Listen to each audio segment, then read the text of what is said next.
Well, you might resonate with our next guest, tsunami scientist and award-winning author, Kaya Wilson. Welcome, Kaya. Hello, thanks for having me. Congratulations on your new book, As Beautiful as Any Other, Kaya. How do you find the time to science and write? Look, like last year, I don't think I found the time to do either. But yeah, look, when I was doing a PhD, you're in control of your own time. And so I just used to write maybe 1 day a week and then science 4 days a week. And, then there was like this period of time when like the unis were imploding with COVID and I just got a job offer. And so I took the job. So I was like working full time and finishing my book and finishing my PhD. And that was a nightmare. Wouldn't recommend it. Spoilers aside, in a nutshell, what is your new book about and how can we all better listen to our bodies? Oh, that's a nice question. Yeah, look, it's memoir, so it's ostensibly about my life, but I use it to talk about big topics too. It's framed around my gender transition, and kicks off with this horrific surfing accident I had, which was a near-death experience and was completely terrifying. But it definitely clarified a lot of thoughts I had about how I wanted to live and what kind of person I wanted to be, and that really sort of framed the book. And when I started writing, it helped me recover, it helped me think about my future, and describe some of my experiences as being perceived as both a woman and a man, and what that's like in this world that we live in.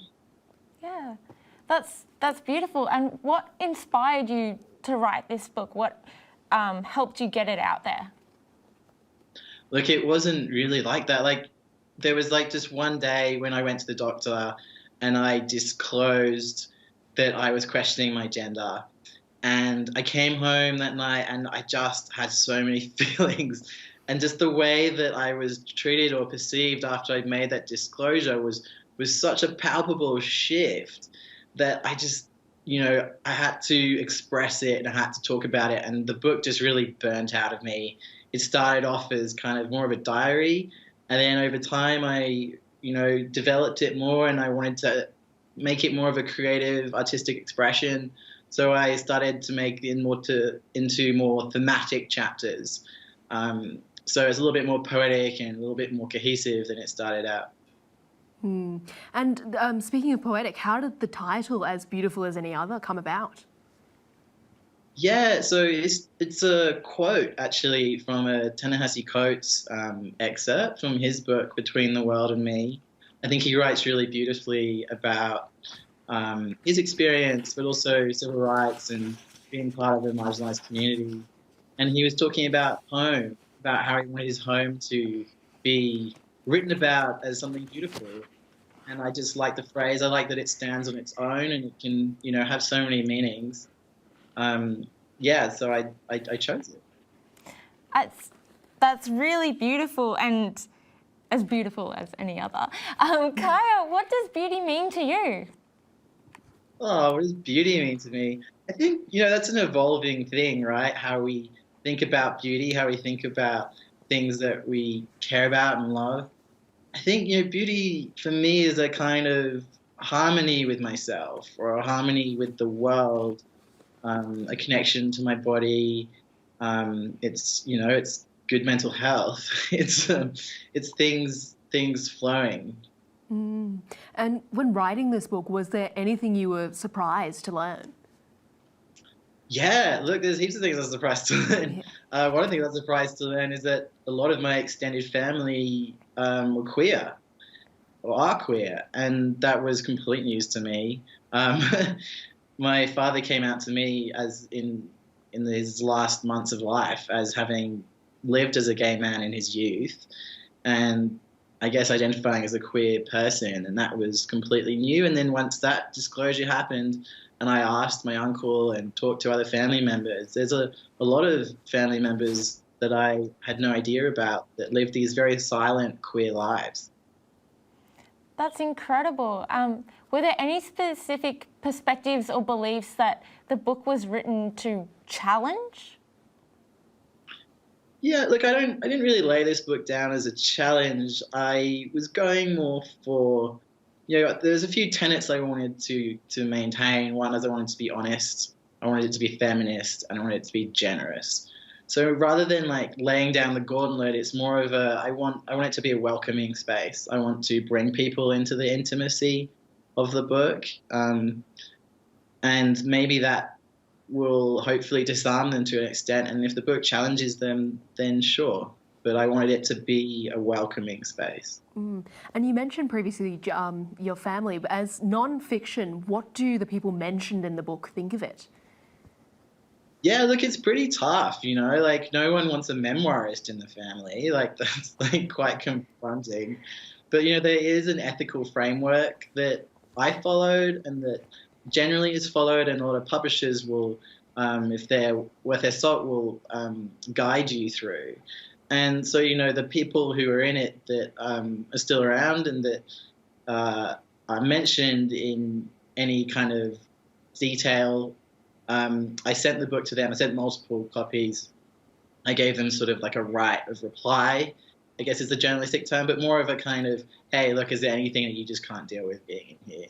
And so I guess the main person in that respect was my mother, who in the end was very supportive. And, there's a lot of different details about our relationship in there that she ended up being okay going out. And I think, it was an adjustment for her, and it's sort of confronting, I guess, too, because, if you go on your own personal growth spurt, not everyone's with you, and not everyone is on the same journey. So, it's props to the people in my family and people that I know that supported me in it.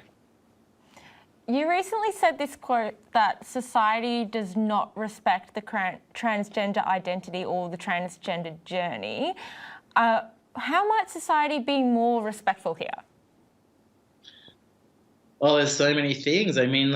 Trans people are maligned in so many different ways, and we could start by changing some of these very damaging laws that we have, particularly in the state level, that make it extremely difficult for transgender people to change their gender or to be recognised as non-binary. So that's one start. Another thing is easing the access to healthcare.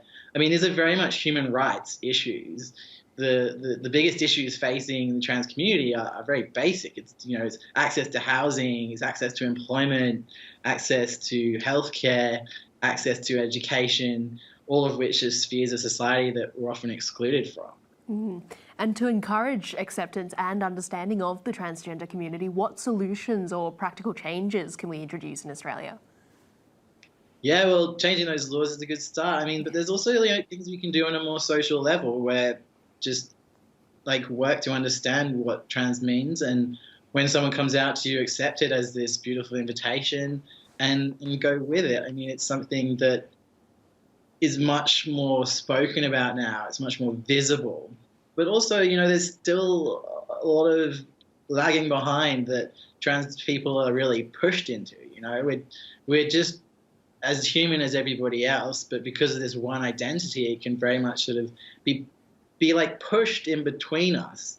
And, the more everyone can do to kind of break down those barriers, the better off we all are. That's so true. And are you planning a sequel for your novel? And if not, what is next for you? I don't know if there'll be a sequel. I think I've done the memoir thing now. I've really got a taste for publishing. I've really enjoyed this. Putting a book out there has been great. I love going to festivals. I love doing interviews. It's nice to have a voice. And I think, I know myself enough to know that I have obsessions and they come my way, and there will be another thing that will come my way and I will become obsessed with it.